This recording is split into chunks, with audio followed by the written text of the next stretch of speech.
Morning. Welcome to this meeting of the full council on Thursday the 6th of February, and I just remind members that to speak into their mics clearly. The meeting is being recorded and will be available for public consumption. Okay. Before we go into the business, the agenda today, I want to make reference to the recent decision that has been taken by Police Scotland and approved by the Scottish Police Authority to close a number of police control rooms, including the one in Dumfries. Members may be aware that on Wednesday the 22nd of January, both the Deputy Leader and I met with Deputy Chief Constable Rose Fitzpatrick of Police Scotland. We raised our concerns over the future of the police control room, and we stressed that before any final decisions were made, there was a need for consultations with partners, including local authorities. DCC Fitzpatrick chose to make no reference to that an announcement or decision was imminent, but gave a commitment there would be early engagement and dialogue before any changes were made. 24 hours later, the proposal to close Dumfries Police Control Room was on the front page of the Herald newspaper. This has left both the Deputy Leader and I believing that we were misled by Police Scotland and questioning Police Scotland's commitment at national level to any meaningful partnership, working and engagement. We don't expect Police in Scotland to inform the Council of details of job losses before they speak to the most important people affected, the staff. But it's simply unacceptable for Police Scotland to state to the Deputy Leader and I that they fully acknowledge the importance of place and they fully acknowledge the importance of consultation before any announcement was made in Dumfries Control Room. Last Friday, I took the opportunity to raise this issue at the COSLA leaders meeting, and I'm pleased that it was agreed that the matter will be further debated by COSLA leaders at the February meeting. The proposals for police control room closures were formally published on 24th of January, with just 1 week's notice before the Scottish Police Authority meeting. Ahead of the meeting, the Deputy Leader and I made representations to both the Police Authority and the Cabinet Secretary for Justice. However, the proposals were effectively rubber-stamped by authority members with no dissent and little meaningful scrutiny. The proposals in relation to Dumfries will mean that in just over 2 months' time, the control room locally will close with the loss of 34 full-time equivalent civilian staff jobs. Dumfries has been chosen as the first stage of the transition, despite it being the most difficult commute option for alternative control room employment. It's clear from speaking to staff, redeployment is simply not an option, and Police Scotland knows this. This is compulsory redundancy for those staff by another name.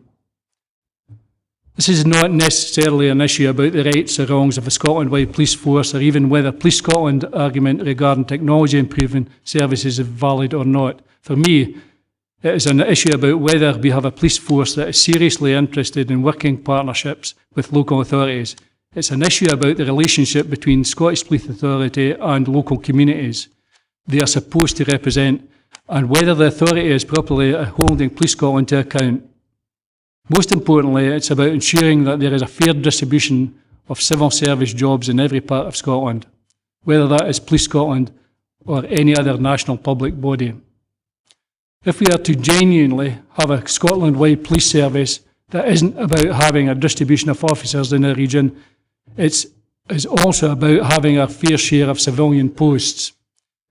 I will be writing to Police Scotland's Chief Constable, Sir Stephen House, to request a meeting to raise this point, to discuss whether any alternatives to the Dumfries closure will be considered, but also my concerns over the relationship between Police Scotland and local authorities.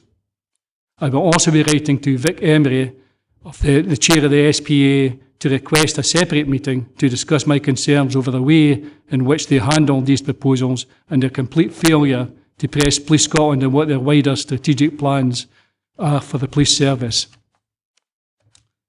Police Scotland are simply bringing forward proposals on an ad hoc basis that are being nodded through by the Police Authority without any clear vision of what the future structure of the service should be and what that means for communities such as Dumfries and Galloway and the dedicated staff and officers who serve our region.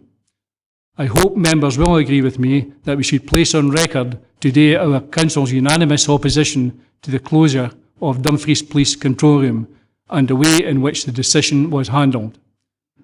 I hope members will also agree that we should give our full support to the control room employees who will shortly become redundant, and that this council will make every effort in pursuing Police Scotland and the Scottish Police Authority to either cancel or postpone the closure proposals, and consider ways of either continuing with the control room in Dumfries or providing suitable alternative employment for those employees who realistically don't have an opportunity of redeploying to the Sentinel Belt.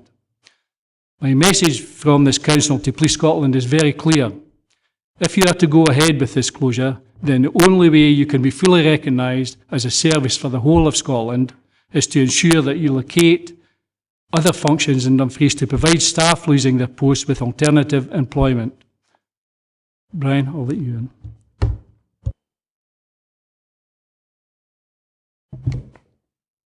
As you've said, you and I met DCC Rose Fitzpatrick on the 22nd of February. It's not that long ago that this council was the police authority for our region. Such a meeting would therefore have been commonplace until recently. Certainly it would not have been so out of the ordinary that either you or I would be in any way mistaken about what was, and more importantly, what was not said about Dumfries Control Room. As the police authority for our region, we were accustomed to enjoying a good relationship with our local police officers of all ranks. Our understandable disappointment at senior commanders of Police Scotland aside, I have every confidence in Chief Superintendent Kate Thompson and the officers of V Division and the civilian staff. I think we do have a good working relationship, and for my part, I'm determined that that will continue. And of course, as the police authority, many members here have considerable experience of scrutinising the police and holding its senior officers to account. We've done so for years. I saw very little either of scrutiny or of holding Police Scotland to account in the Scottish Police Authority's considerations of the control room's proposal at their meeting last week. I can only imagine how galling it will have been for the control room staff I met last week to see the proposal agreed, unamended, leaving them the first to face the consequences of closure in a matter of weeks from now. It is not Police Scotland's function to deliver economic regeneration. That's our job. And aspects of the case they may be in favour of reorganising control rooms are persuasive. But it is my view the role of the Scottish Police Authority to balance the operational needs of the police force with the wider interests of ensuring that the benefits of public sector jobs are distributed throughout Scotland. In that regard, at least, they have failed the south of Scotland. Although the Scottish Police Authority has made its decision, we should not let the matter lie there. It is entirely right that we continue to pursue the interests of those civilian staff who, as you say, face redundancy in all but name. We have had far too little time to respond to this situation, but we have not been idle. I too hope that all members will support the actions this administration has already taken and what we propose to do next to promote this region's interests, send a clear message that the way this has been sprung on our region is unacceptable, and do the best we can for the staff. Thank you. Thank you, Brian. Before I go on with this, I would hope there wouldn't be any opposition, and I don't detect any opposition from what I've had, from members. So I don't propose to open it up for a debate as such, but I understand, members some members would like to have, a word about this, which I will allow, but I don't intend to, if there's any alternative views, yes, make them known, but I don't detect that from the word I've had with members beforehand. But I won't let a few people speak, but I'm not going to open it up for a full debate. The first person I saw was Ian Carruthers. Thanks very much, Leader. No, just yourself and the Deputy Leader, I mean, our group's discussed this in full. We've discussed it wholeheartedly. We'd fully agree with the sentiments and how we propose to go forward, certainly.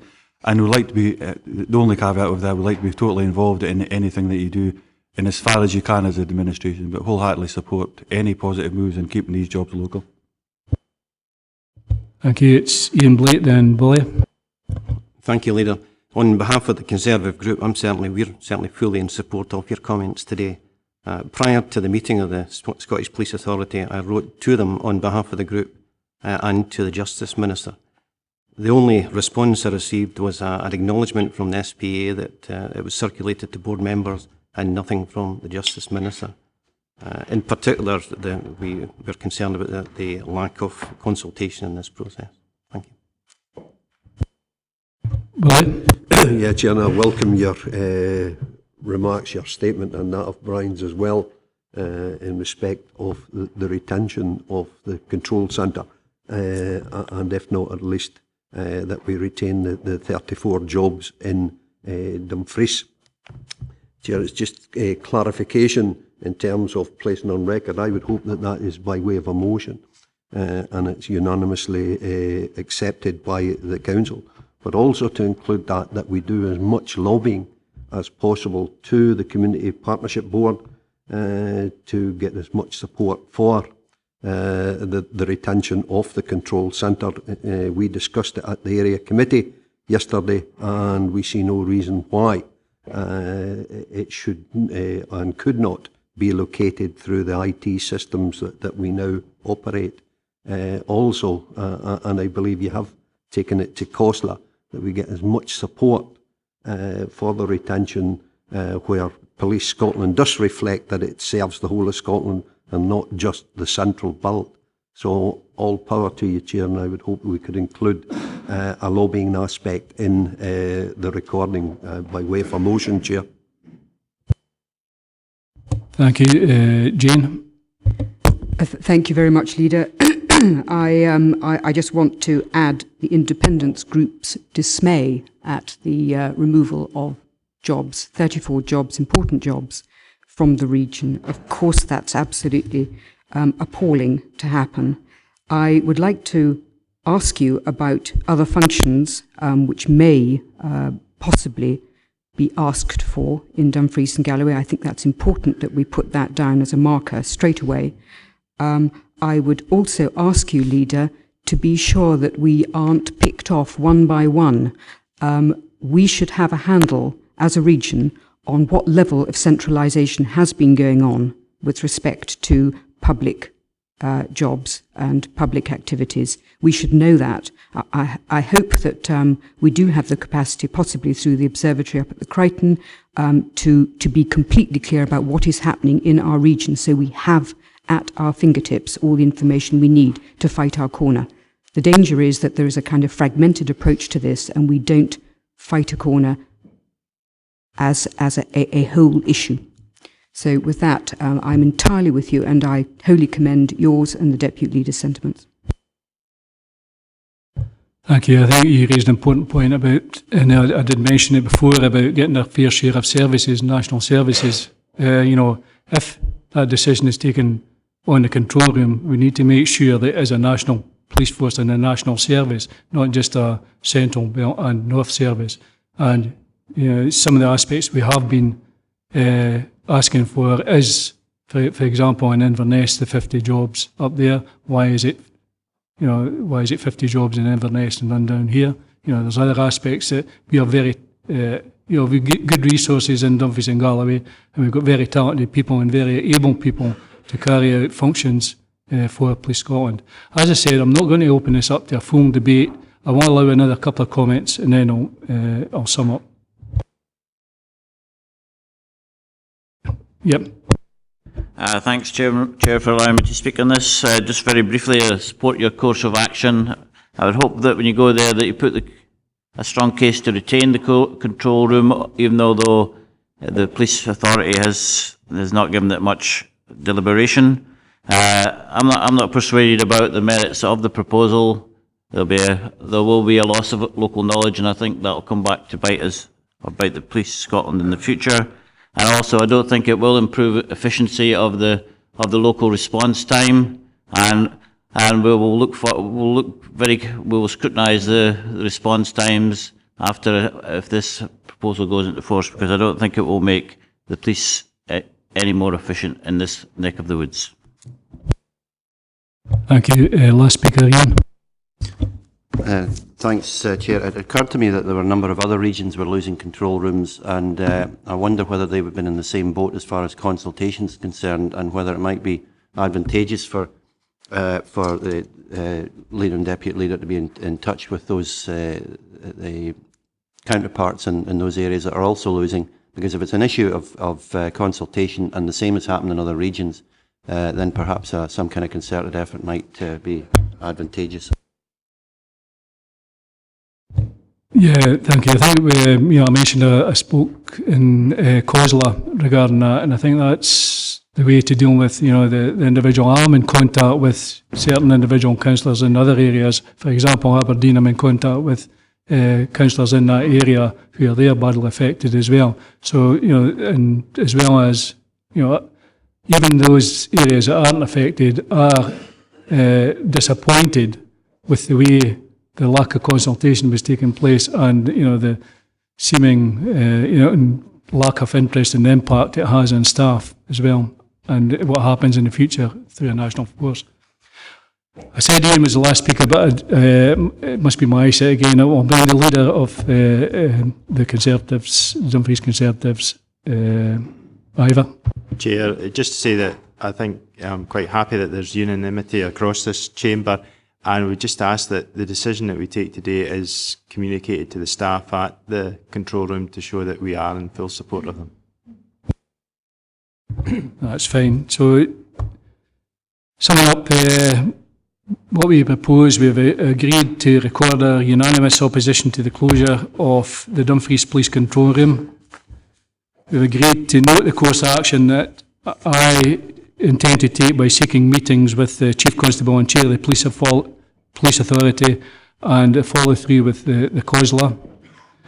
And we agreed to give a full support for the control room employees in seeking either the continuation of the control room in Dumfries, or at the very least a commitment from Police Scotland to locate other functions in Dumfries to provide staff with alternative employment. Thank you. Yeah, and just to say there's a representative of the staff in the chamber, I believe. So I hear you.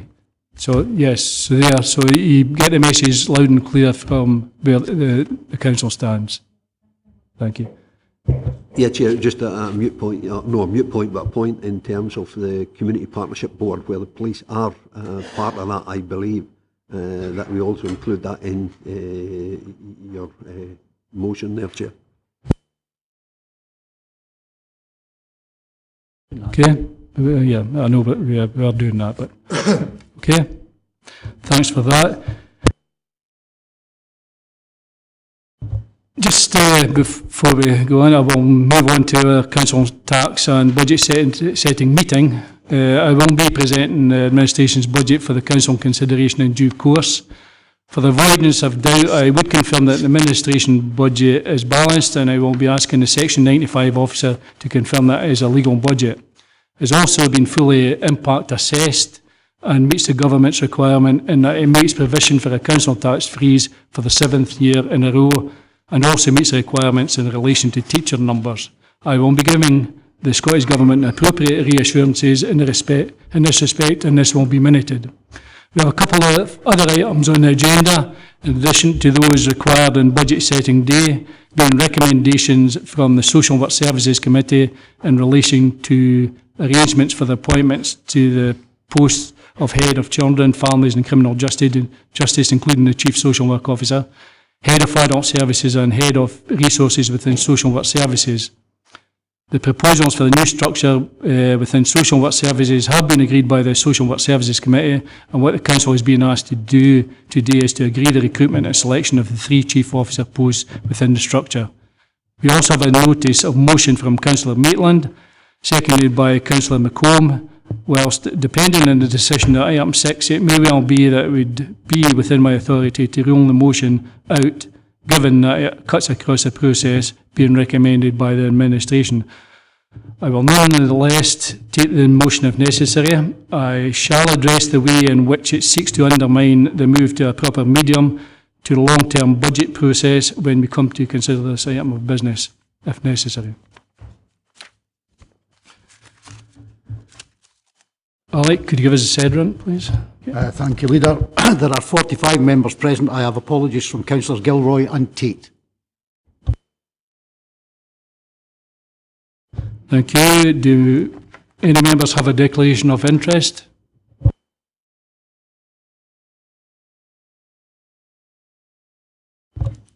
Moving on to item 3, which is the minute of the meeting of the 19th of December 2013. This is for approval. I move. A second. Willie, what you done there? It's just on the question that I tabled to you and the governance officer, Chair. There's no actual place for a written question in full council. It is in service committees, but I have asked officers to come back with a full reply on your question. Okay. Chair, I thought it was full council that you asked the questions and not at service committees as contained in the standing orders. Perhaps we could have clarification on that. I will ask for clarification, but there's no matters arising on that. And I have asked officers, and I can guarantee that the member won't get given a full answer to his question from the officers. Accept that in writing, Chair.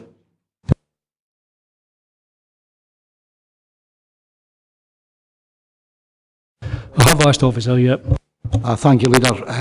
The information you've provided is correct. The standing orders make provision for a member to ask to put a written question in relation to any item on any of the service committees or indeed the Policy and Resources Committee. What the full council minute here today is for approval or otherwise is a correct record of the meeting. Councillor Scobie has submitted a question to you and you've instructed us to provide a full answer, and that will be done provided this meeting finishes later today.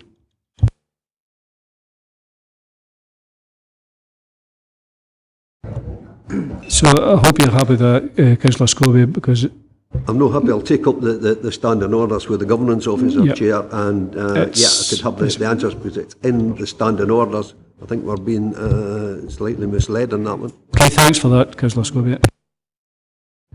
Alex, can I ask you, there was an issue regarding the... Yes, thank you, Leader. This is by way of an apology to Councillor Driver. Councillor Driver has submitted a notice of motion regarding blacklisted workers. The notice of motion was received too late to be included in the agenda for the meeting on the 18th of December. We did the necessary work in relation to the notice of motion. There has been government guidance has come out in relation to how we treat with contractors and how we require them in terms of a PQQ to deal with blacklisted workers and get certain assurance from them. We have done that work and that has been included in PQQs since the beginning of this year. What I will do, Leader, if it's acceptable to you, is bring a full report back on how we treat with contractors in terms of PQQs and in terms of competitive tendering to a meeting of the Policy and Resources Committee. And I'm quite sure, Leader, that there is provision in standing orders whereby if Councillor Driver I wish to address that committee, you may be prepared to permit him to do so. But as I say, it was lost. Unfortunately, it was intended to go forward to this meeting. It just didn't come through the system. My apologies for that, sir.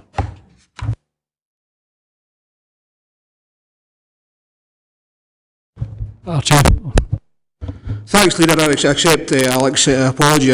What I've seen today from an email from Rona is that actually is happening. The PQQs are actually going in place. I think the end justifies the means. However, a motion to full council should be and will be in future obviously taken forward in the proper process. And I'm glad that Alex has seen that mistake and apologised for it. And I accept that, as I said before. I think there's far too many people in the blacklisting that have suffered over the last many years by the big companies, and I'm pleased to see that this council is doing something about it, at least now, and moving forward that way. Thank you very much.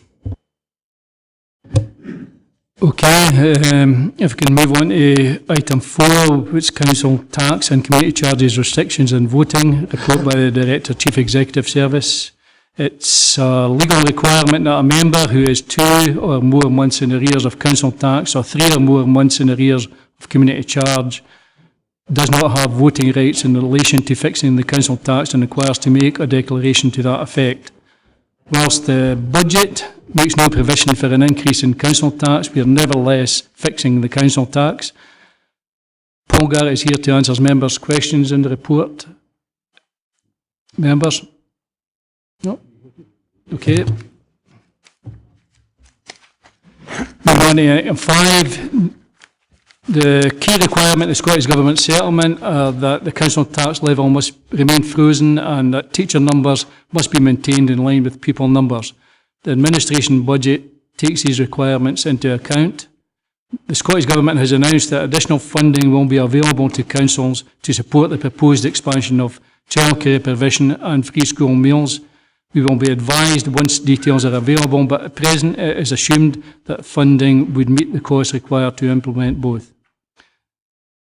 The uprated budget is detailed in Appendix 1 and taking account of net expenditure, less government grant and council tax, the council requires to deliver savings of £7.579 million during the forthcoming financial year. We have identified operational efficiencies of £930,000, as a consequence of which savings for next financial year of £6.649 million require to be identified, and the proposals for this are contained within the administration's budget.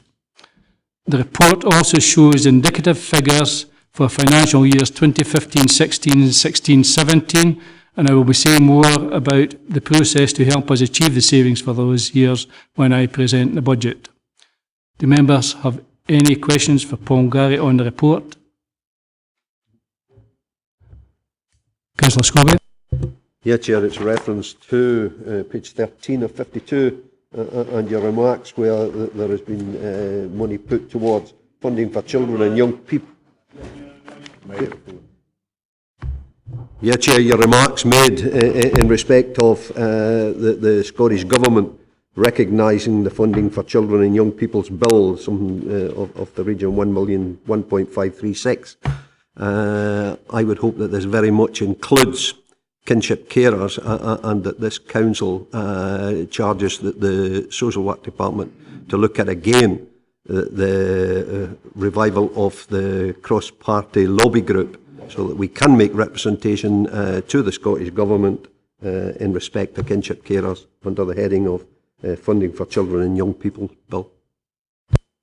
This is a budget council tax report by the head of finance. It doesn't deal with that. Paul, have you any further comments on?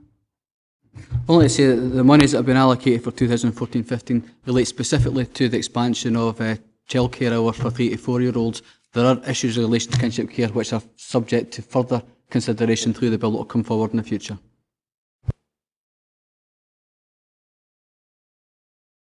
Turning to the recommendations, a member happy to note the information. Sorry, Ivor.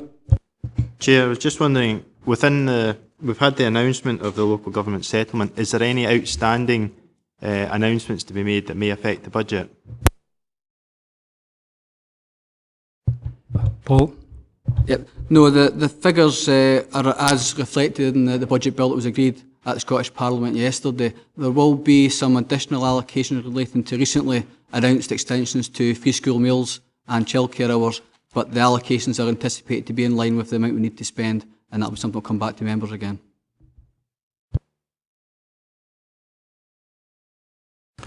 Okay, note the report. Okay, thank you.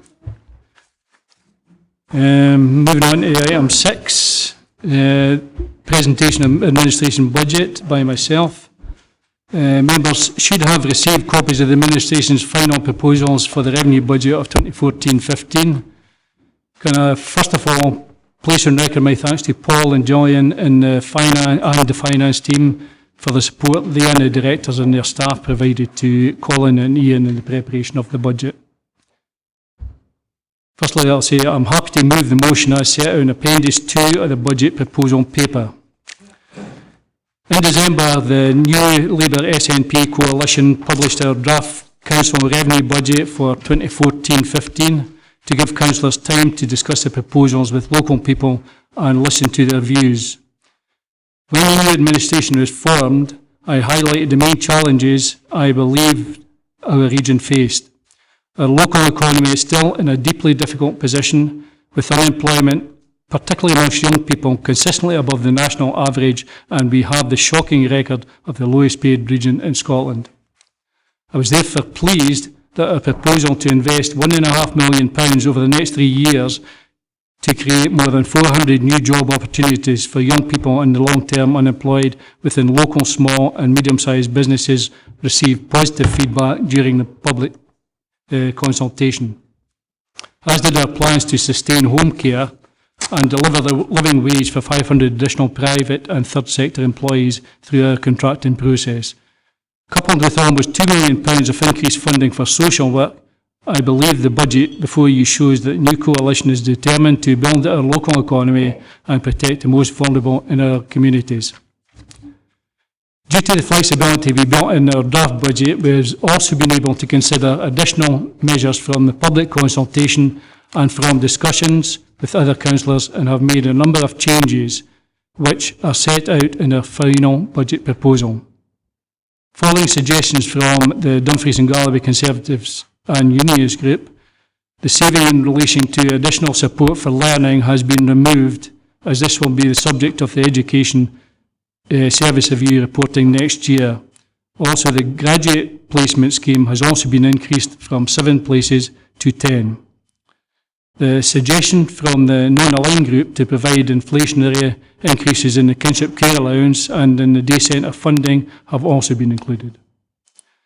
The Dumfries and Galloway Council Independent Conservative and Unionist Council Group raised the issue of support for those affected by welfare reform, in particular the issue of food banks. Our proposals to allocate more funds towards dealing with the impact of welfare reform will allow the Welfare Reform Subcommittee to consider this issue. And finally, the group raised the matter of road repairs, and this is a matter already being considered in March as part of the paper going to Policy and Resources Committee in relation to the Capital Investment Strategy. I want to place on record my thanks to the groups, to these groups, for contributing constructively to those discussions and bringing forward proposals that I'm pleased we've been able to incorporate. The revenue budget before you for 2014-15 delivers a balanced budget for the year ahead, making the required savings of £7.5 million. It invests more in our priorities, which I believe are the real priorities of people in our region, building the local economy and protecting the vulnerable, but still maintains a policy of no compulsory redundancies and the council tax freeze. Turning to the longer term, when I outlined the draft budget in December, I made clear that if we were to achieve the level of savings needed in the future, but limit as far as possible the impact on frontline services, the council can no longer continue the old way of looking for cuts on a year-by-year, department-by-department basis.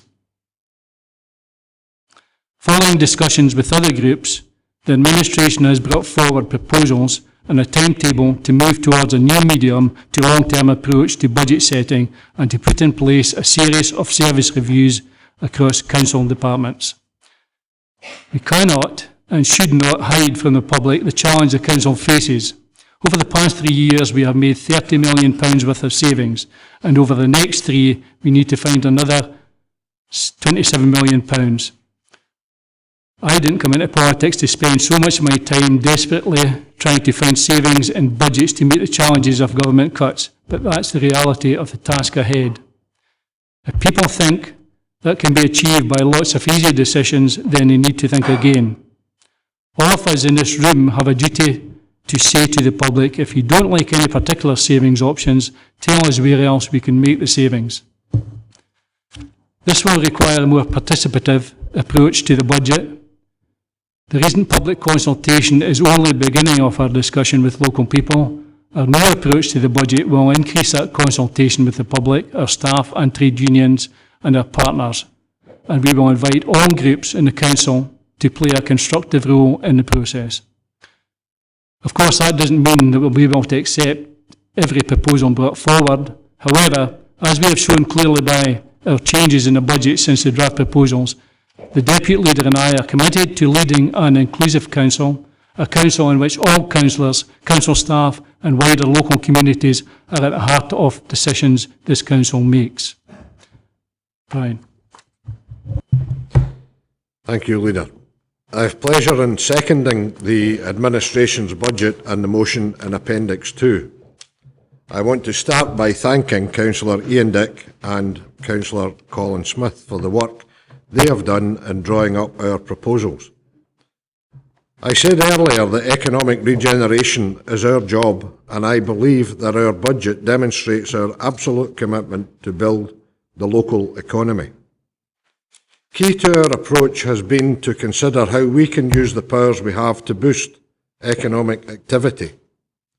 The creation of 400 job opportunities and our substantial investment in rolling out the living wage to private and third sector employees demonstrate that we are committed to economic regeneration. As I said earlier, that's our job. As the Leader has said, as well as consulting the public, we have also consulted with other political groups, and we have amended our original draft to reflect these requests. Even though we have had little in the way of flexibility in comparison with previous years, I think we have demonstrated that we were serious about that engagement with our colleagues and acted on it where possible. There has been some media comment about the issue of library hours. Regrettably, this coverage failed to mention firstly that the proposals in the budget are designed to ensure we do not follow the route of other councils and close libraries, but instead, through integration, make our libraries more sustainable and actually improve services to local communities that previously may or did not have. For example, registration or community and customer services.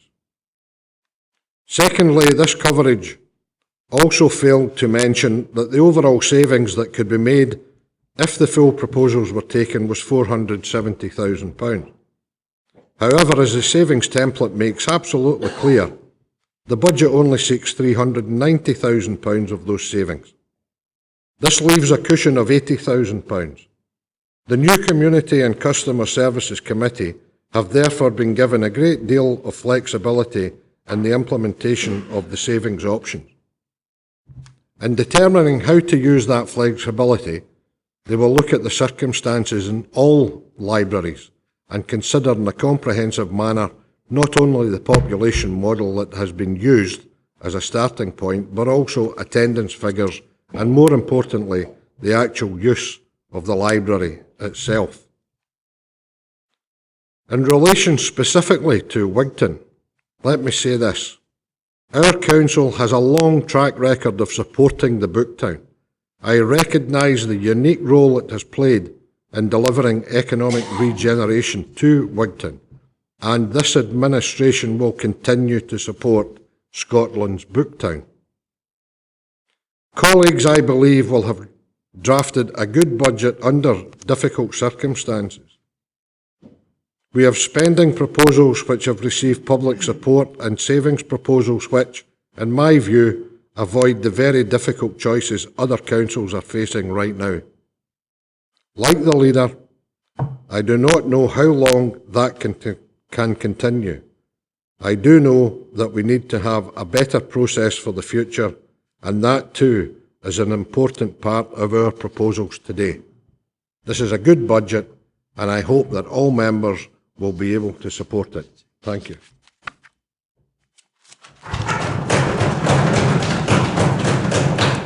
Thank you for seconding that, Brian. Are there any other budgets on the table?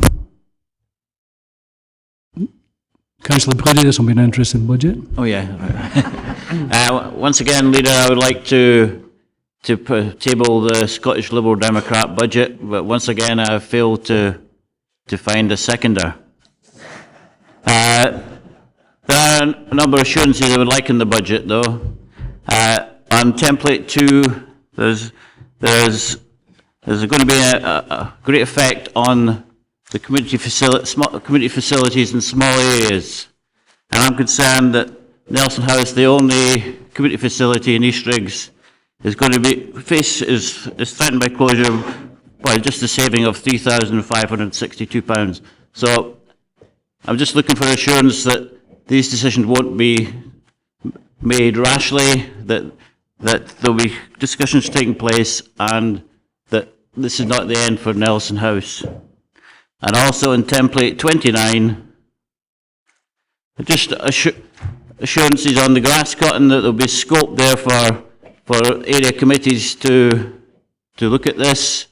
We are in discussion at Andy and Eskdale with local communities about actually improving the amenity at the graveyards, especially in Arran and East Riggs, and with our live graveyards, live in inverted commas, because a lot of people are concerned about the state of the cemeteries. Will there be scope there within that to actually improve the services there? Because the local communities have got that expectation. On the libraries, I think Councillor Collins mentioned about we have £80,000 of a buffer, if you want, to look at different aspects in the library service. This will be done through the new Community Customer Services Committee, and along with other libraries, they can make their points to them, and that will be given consideration within that. And there is again, through the Community Customer Services on the grass cutting, there is a buffer of £60,000 which will be taken into consideration within the new Community Customer Services Committee. And as far as the community centre is concerned, I believe that the community are looking to take this over. No? Councillor Marshall? Yeah. First of all, Chair, I think it's surprising that the Scottish Liberal Democrat budget seems to just be concentrated on Arran and East Riggs and not Dumfries and Galloway or wide. The issue with regards to Nelson House, so there is an outstanding action on Mr Haswell, which I spoke to him about with regards to decisions that were taken last year with the then director about removing this one. So this is something that's ongoing, that's out with the budget process, so it's something that's already being looked at. Okay, Councillor Wiper. Thank you, Chair. I thought you hadn't seen me there. First of all, it's a comment about the decision by the Council to supplement the private and third sector healthcare workers to a living wage. I fully understand there are serious problems in healthcare, recruiting and keeping staff, but I find it wrong that the Council decides to single out one section of society and decide that they are worthy of more money when there are plenty of people in this region who are working for minimum wage or very slightly over minimum wage. I got an answer from Councillor Smith for an email I sent a couple of weeks ago saying that the tax money comes from somewhere, either tax credits or wherever. But I actually have staff who work a 38-hour week on little more than minimum wage, and I know they are not getting tax credits. So how am I going to tell these staff that money they pay in income tax is then being used by the Council to supplement another section of society to a better standard of living? I think what has got to be done, it's either fair for one or it's fair for everybody. You can't single out one section of society and give them a wage rise. Thanks for that comment, Councillor Wiper. I think, part of the ongoing process that we need to look at is the commissioning contracts and commissioning process for some of these contracts have been in being for a great number of years without actually looking at them and looking at the impact and the services we want. So that is part of the new process we're looking forward to. Councillor McComb. Thanks, Leader. We had a conversation earlier this week, and we both accepted that there are many unpalatable decisions to be made here. I would also welcome some of the concessions which have been made, particularly with regard to ASL teachers. Unfortunately, there are two templates I have great difficulty with, template 24 and 29. 24, the libraries template. I would welcome the positive comments made by the Deputy Leader with regard to support for libraries and mitigation. Unfortunately, I base my comments on the hours which have been presented in the paper. And as far as I'm concerned, that is an unacceptable diminution of frontline service, which I cannot support. The mitigation, indeed, is welcome, but the mitigation is entirely at the discretion of council officers. With regard to template 29, the particular area I have problems with, the cutting of cemeteries. And echoing what Councillor Wiper said just a few minutes ago, I feel what we are proposing here is a two-tier level of service provision. If you are fortunate enough to be in one of the larger settlements, the cutting regime for cemeteries will remain as before. However, if you are in one of the smaller settlements, particularly those served by two or more small cemeteries, you face the prospect of a very, very significant reduction in the service. To state a minimum of 3 cuts is reducing some cemeteries to the level of silage fields. And that is something I find totally unacceptable. Again, there is mitigation, but it is left entirely at the discretion of officers how that is to be used. And for these reasons, Leader, I am not prepared to support the budget, and I would move that the budget simply be noted. Yeah, I'm afraid that's not competent. But on I think you've got a couple of facts wrong as well. It's not up to officers and not up to on both cemeteries and libraries. As I stated before, there is a new community customer service committee, and it will be up to members to take decisions on how they look at using these extra monies on that basis. But your move to no isn't a competent motion. Councillor Smith. Chair, I mean, you're damn right it's not competent, unless Councillor McComb is planning on basically making all staff of the council redundant from the 1st of April, because we need to have a financial budget for the year ahead, and to note the budget, frankly, means we won't have a budget from the start of the financial year.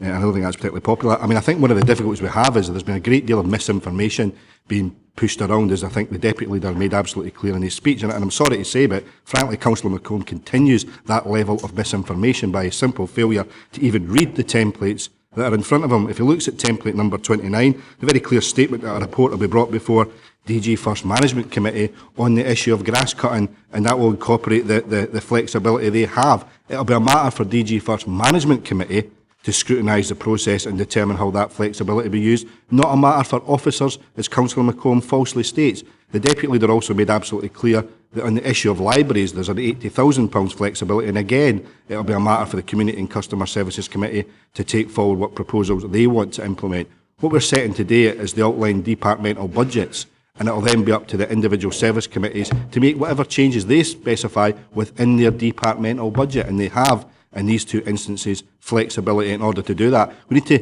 basically explain that to communities instead of the barrage of misinformation that we've had from Councillor McComb and others.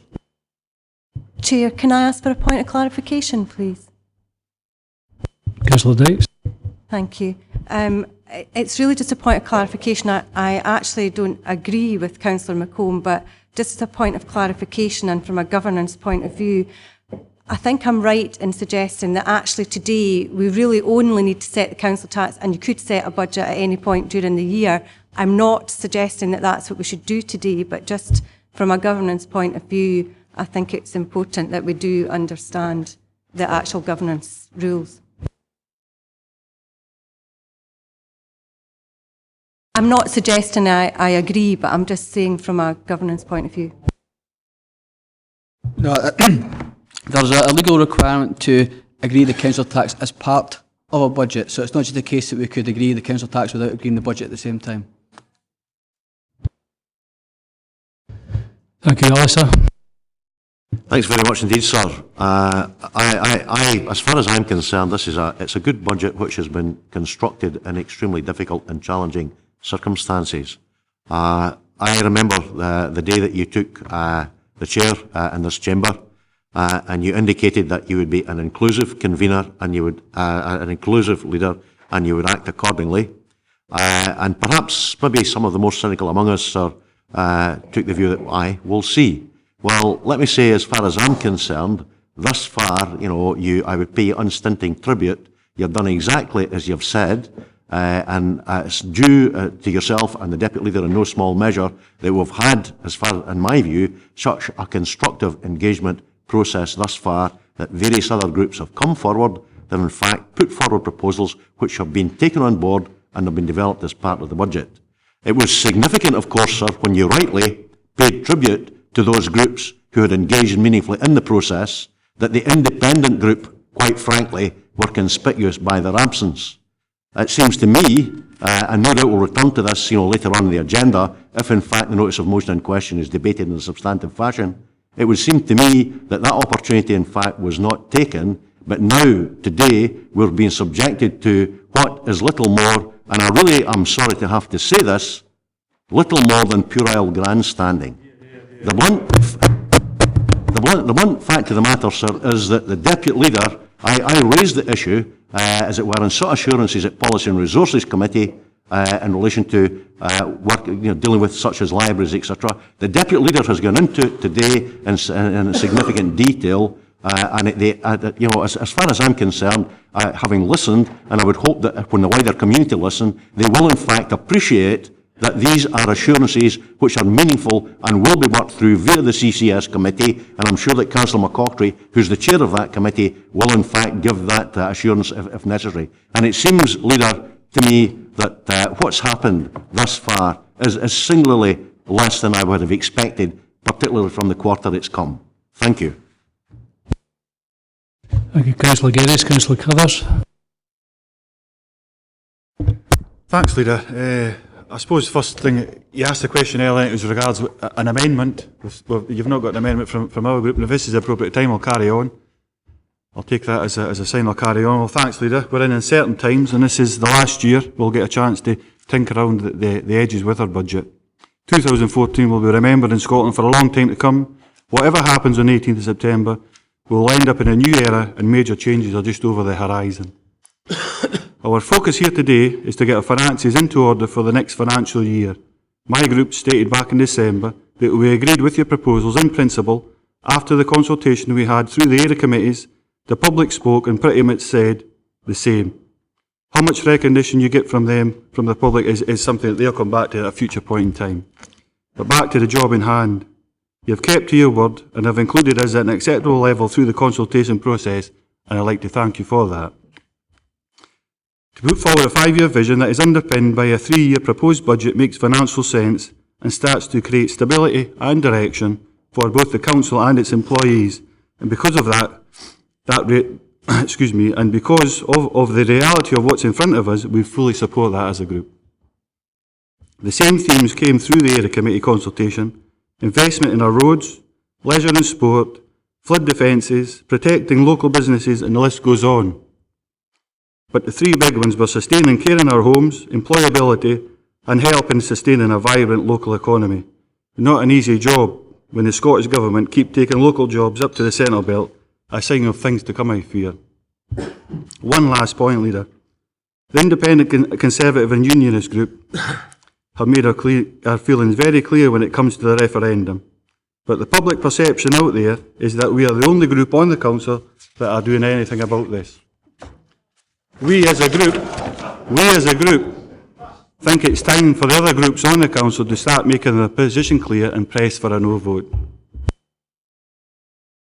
And the budget. Thank you, Councillor. Ivor? Thank you, Leader. Back in December, you tabled your draft budget, and as a group we said that we would be willing to support the draft budget subject to a couple of amendments. I welcome the fact that you have included those amendments within the budget. You've also shown that you're willing to work with other groups, and you've included where you can the inflationary uplifts and the suggestions and the work that you've got to do with the Independent Conservatives and the food banks and road repairs. I think when we look at this, a lot of the work that you've taken forward was things that we had taken forward earlier, and we were going to look at as well. There are one or two changes that we would possibly never saw, and you've included in your budget. So I'm quite happy with the budget. It's a thing that we don't want to do. You said you didn't come into government to look for savings. I think over the last 6 years when I was leader, that was about the only thing that I seemed to have to consider was savings. So hopefully this will turn around. We see that the economy UK-wide is actually starting to pick up, and hopefully that continues. Moving on, we move to the 3-year budget that you propose to bring forward. I hope that the Scottish Government can reflect that as well, because if they can give you the 3-year figures, that'll make our job here over the next year to do a 3-year budget more easy, and we can see where we're going and we can go forward with confidence. I note within your budget proposal and your timescale that you're planning under page 10, the second paragraph. It may sort of colour my decision later on, shall we say, with regard to the fact that there is a decision or a paper coming forward later that's asking about certain budget savings and budget options. Within that, you actually have the fact that you're looking at how you're going to set the council up and then look at how you deliver that service. Can I take it that you will rule out no options there, and that in the future, if I think Alios is something that's coming up later, comes forward, that would be the time, once you've actually looked at the structure of the council, then you would look at the service delivery. So there is opportunities in the future to actually bring forward suggestions. And could you possibly give us a timescale as to whether the two things would run together so that we can actually get the information regarding the various options? Or do you see structural reform, then service delivery options coming forward? Thank you, Ivor, and thanks for elevating me to the government. I forgot the last time at the meeting I was leader, so that's noted. That, but the substantive matter that you raised, yes, there are opportunities within the proposed structure, the proposed way forward for any group to bring forward or work up any things they want, and not just you mentioned Alios. I'm not going to mention Alios ourselves, but there are opportunities for other groups to get items worked up.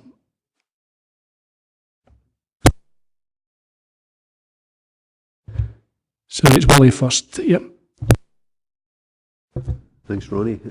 We, in the non-aligned group, recognise that the administration, Labour SNP administration, has included an increase to kinship carers and day centres by giving them an inflationary uplift.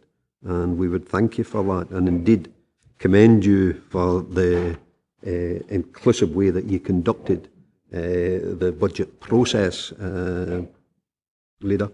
While we would welcome, or rather the day centres, and I'm sure kinship carers will welcome the uplift, particularly in terms of the day centre, it is far from being enough for them to continue the services that they do provide.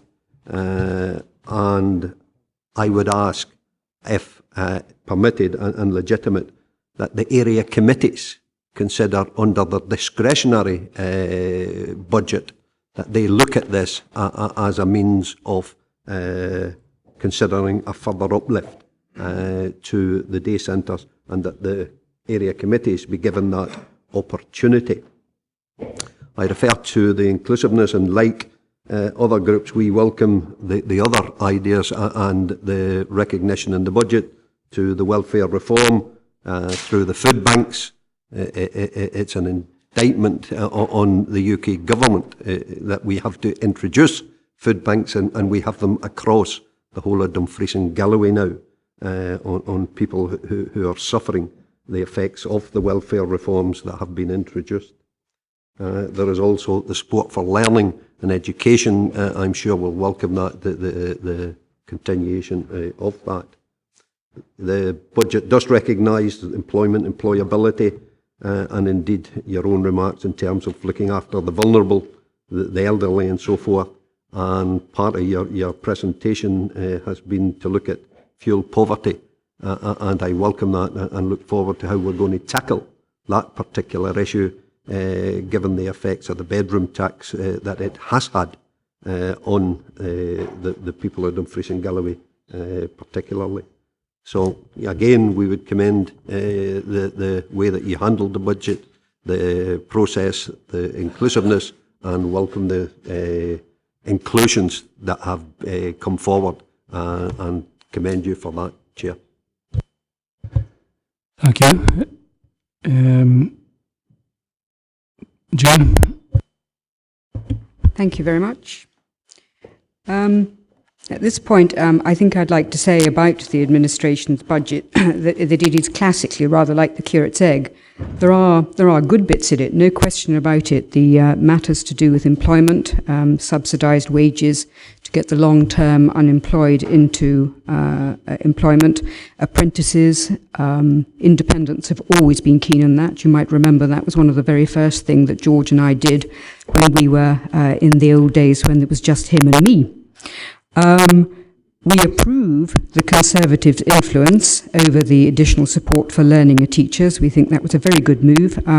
We utterly applaud that.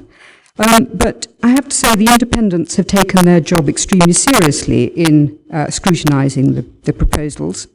And my colleague has raised a couple of templates because he's quite right. At this stage, we're proposing a budget, and budgets eventually filter down into actions on individuals. That's why you look at something in a corporate manner, but eventually it trickles down to have impact on individuals, and that is what my colleague was getting at with respect to scrutinising the templates. He was worried about what was going to happen to his people in his ward, and that's entirely appropriate. I would suggest that template 5, the Chief Executive Service, I did not get an answer when I and my fellow colleagues asked about costings for re-engineering the service and the Chief Executive Service. There are no costings to re-engineer. It cannot cost nothing, and we don't know exactly what's going to be happening in that service. I consider that that is something which is not clear to members. Somebody mentioned the living wage. Councillor Wiper was absolutely right. There is a danger of the council monies supporting one sector and to the unfair detriment of other people. I think he's absolutely right there. And in addition to which, we are using slender council resources to uplift or to attempt to, because of course it's not legal to insist that it happens, to attempt to uplift one particular sector's level of wages, and there will be detriment because, again, I go on, it's a zero-sum game. If you put more money into one particular section of the budgets, less has to come from somewhere else. So you're either going to presumably accept the fact that you are going to have fewer care hours delivered, or you're going to increase the budgets, or accept that social work budgets are under pressure. Independents remain concerned also by the reduction in specialist teaching in the education templates. We didn't go in to reduce the specialist teaching. We think that's incredibly important to have specialists. Class teachers, of course, are competent professionals, but they are not necessarily specialists. And it's only when you get that specialist input you get the maximum benefit. Now, I come to the issue of the independent group.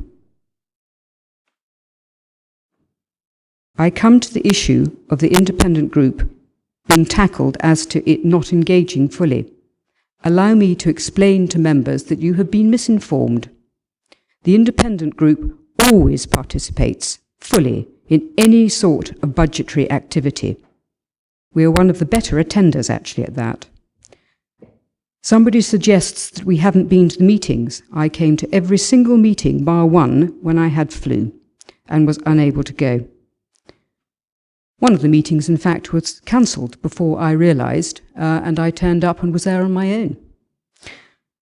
So allow me to assure you that independents always participate and play their part completely and fully. In some ways, it's quite satisfactory to find that members are quite cross with the independents. It means that the independents have been doing their job properly, and we will continue to do that.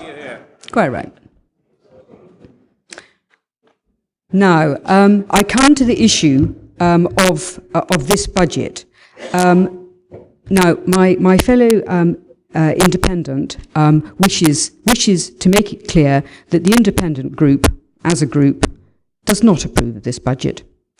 We will not table another budget. We never have as independents. Our job is to scrutinise, control, suggest, cajole, warn, etc. We will not do that, and in addition to which, allow me also to explain to you that there is a concern, there has been a concern about the level of information flowing to elected members. The independent group was denied information which it should normally have expected to receive from all departments.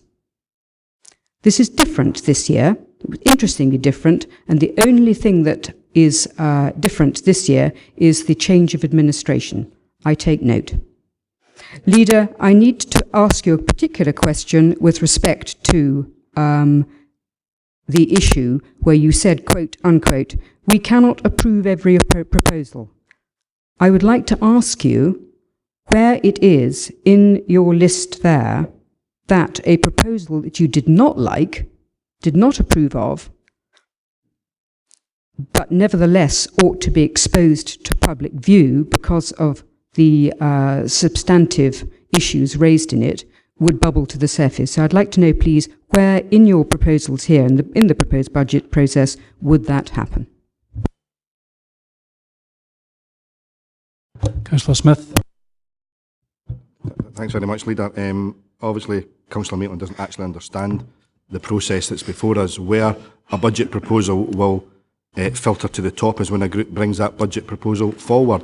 What Councillor Maitland said today is that she has no budget proposals to bring forward. So if she has a proposal that isn't in the public domain, it's because she's failed to bring it forward. All the administration's budget proposals are contained within the documents before you. If any other group wishes to bring forward a budget, as has been the case in the past, then they are entitled to do that. The process we're following this year is, of course, the process that Councillor Maitland herself actually agreed. So I'm not entirely sure. But what I'm concerned about is the allegation she made at the end, that she says that she was denied information and the only difference is the change of administration. It's obviously a clear accusation being made against members of this administration. She should either substantiate that or she should withdraw it. I'm will you either substantiate or will you withdraw that? Now, I'm very happy to provide you with the email exchange showing me that I don't get information as I expected last time round. Quite happy to do that. I think the allegation has been made in public, so if you've got that information should be public as well. No problem. Okay, no other budgets on the table. Sorry, Jim. Thank you, Leader. Simply to express the I welcome the assurance we have had that the new CCS committee will endeavour to ensure that the mitigation measures which have been put in place will be dealt with in a sensible and even-handed manner. Thank you.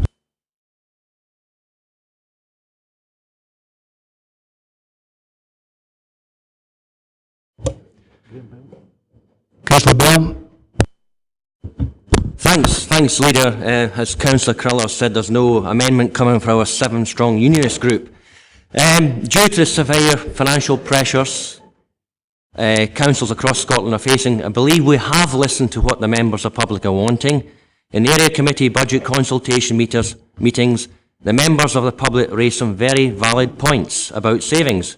Mind you, Nithsdale had some very vocal members of the public taking part in the community engagement consultation. I'm sure Nithsdale members will remember these characters. Roads, we need to invest more money into roads. And turning to you, Leader, I'm going to propose one of your old suggestions. A 15% reduction in councillor salaries. As Leader, cuts should be led from the top. And the reduction of councillor salaries, 15%, will be pumped into the community safety team, which will be able to go into areas of North West Dumfries, Nith Ward, and the far west of the region. As Leader, you were a former community warden and you know what work was involved. Hopefully, the extra money will be able to catch dog fillers, litter droppers, and various other tasks that the general public requires. As members today, we've all heard the bad news about the police control room in Dumfries, and I'm sure members were shocked by this poor decision imposed by this SNP government and their centralisation policies to shed valuable jobs in Dumfries. But one thing, our strong unionist group would like to give the strongest support to these people and hopefully retrain these people in the future due to the dreadful decision made by the Scottish government. No doubt members were facing further cuts in years to come, and even worse under an independent Scotland. And hopefully we shall get a resounding no vote. Leader, remember the slogan, we are better together.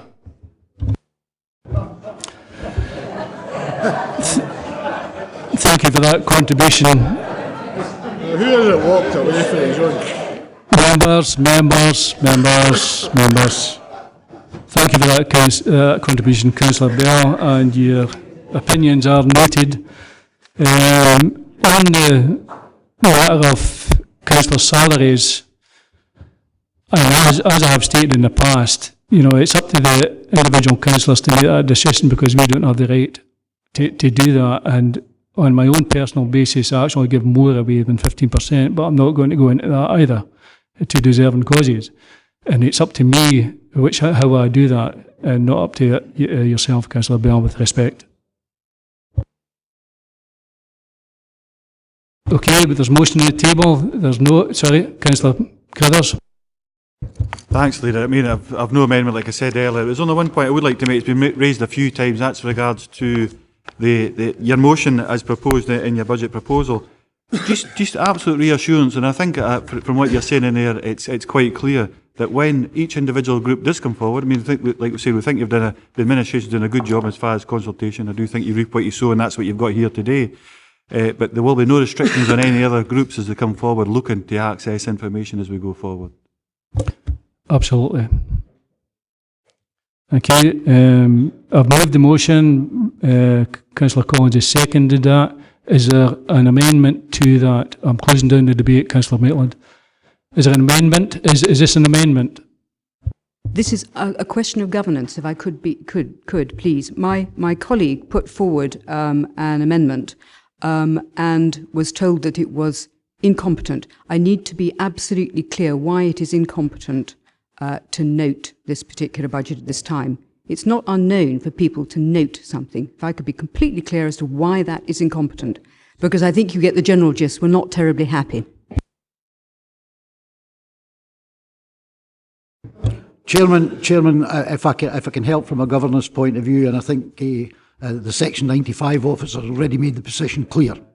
You're required to fix a council tax. In order to fix a council tax, notwithstanding it's being frozen or anything else, to have the council tax, you require a budget to support that council tax. You're required to balance the books. Noting it does not balance the books and does not give us the remit to carry out your requirements in terms of the budgetary process.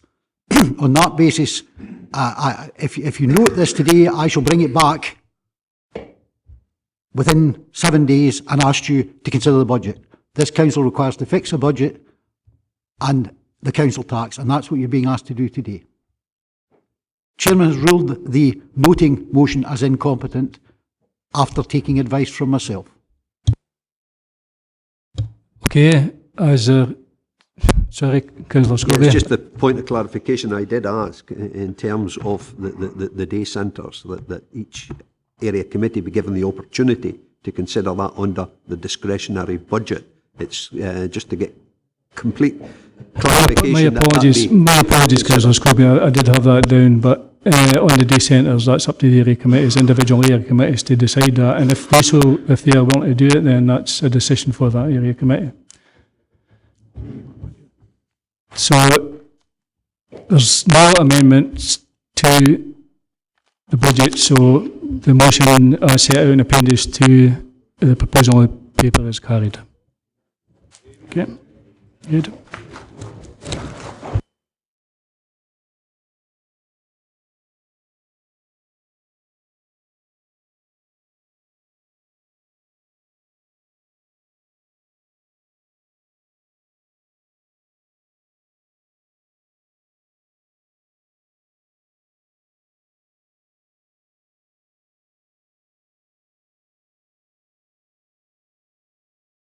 Thank you. If we can move on to item 7, which is the Head of Service Post, Social Work Services, Recruitment and Selection Report by Assistant Chief Executive.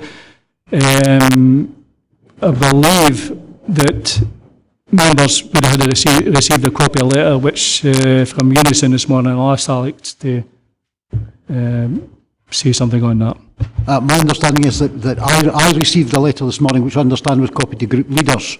I obtained advice from Paul Clarkin as head of OD and HR.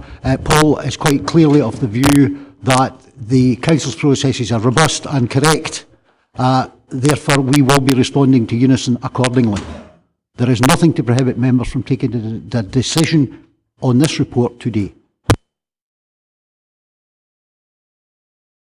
Okay, if we can move to item 7 then. At its meeting on the 31st of January, the Social Work Committee agreed to a series of recommendations regarding the future management arrangements, staff structures and operational processes. This decision requires the appointment of 3 chief officers. The process and arrangements for recruitment to the post of chief officer is reserved to full council, and this report sets out the recommended appointment process. Paul Clarkin is here. Oh no, he's not. Oh, he is. He's hiding. To answer any questions. Members? Thanks. I know we've had the reassurances for Alec, but it'd be good to hear it from Paul as well in regards to the Unison letter. And depending on the outcome, maybe ask for an adjournment just for 10 minutes to run it past my group. It was late in the day when we received it. I've read it briefly, but just to, if you could have took the advice first, please, Leader. I'll take the advice, but I'm not minded to have a recess for that, because that then opens the door, and it's not particular to Unison. It opens the door for, if anybody shoves a letter in at the last minute, then it holds up proceedings of the council, which is not good governance. Paul? Thanks, Chair, Leader. Essentially, they've raised issues over the process, and it's fairly clear that in terms of whether matching as a policy is adopted or not, there's 3 criteria that need to be satisfied. Those being pay, area of business, and also current job activities. And I can advise that any of the current senior social work managers do not actually comply or meet those definitions, and therefore it's not appropriate to go through a matching process. Not only that, the appointment of chief officers is reserved to full council, and normally that's through the delegated through Policy and Resources Committee to Employment Appeals Subcommittee, and therefore that's the appropriate way to actually recruit for these posts. There are 3 posts. Basically, any of the current managers do not have a right to be matched to those, and therefore that's the basis for the HR decision. Okay, can we agree the recommendation? Sorry, Ian? I'm just going to suggest that, having been scrutinised fully at the Social Work Services Committee, makes a lot of sense. Okay. Can we agree the recommendations?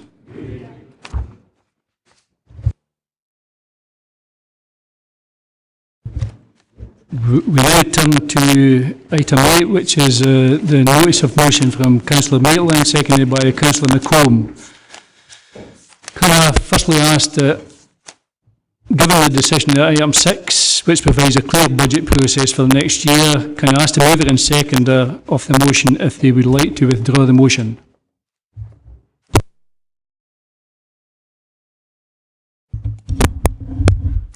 You must be psychic, leader.